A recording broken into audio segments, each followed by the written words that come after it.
I think when I was about 19, you know, I went to see a speaker who's not around anymore called Barry Smith at Kensington Temple. And I don't know, just what he said just made sense. And I was introduced to it. My dance choreographer, a good friend of mine now, a guy called Gary Nurse, was playing me these tapes.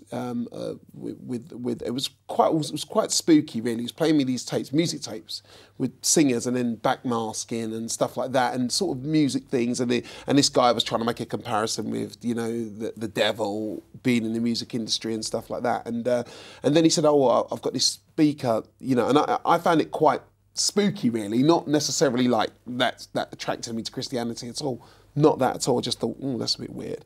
But then he said, but I found him intriguing, like the way that he would think that I'd be interested in that. So he said, got something else. He goes, there's this speaker going on at Kensington Temple.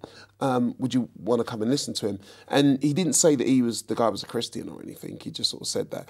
And he didn't know me. We were just, you know, he was teaching me dance moves and stuff. And then I went to see Barry Smith, and he made complete sense. And I wasn't scared by the idea of God because, you know, my mum and dad were Christians.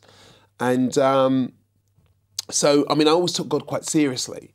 But it's that one place in your life, God has that timing, doesn't he, where there's that one place in your time where it just makes sense. You could be anywhere. You could be in a church service. You could be at home.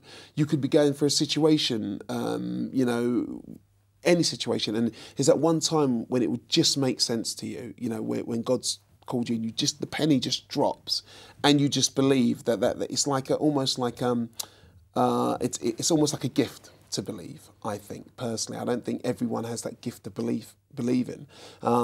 As Christ said to Peter, you know, he said, "Who do you say I am?" And he said, "I say you are the Christ." He said, "On this rock I build my church because this was revealed to you by my Father." So you know that it's a gift of belief. So there's no point in believers looking down at people who don't believe or arguing with them and all that business, because the very fact that you believe is a gift from God. So.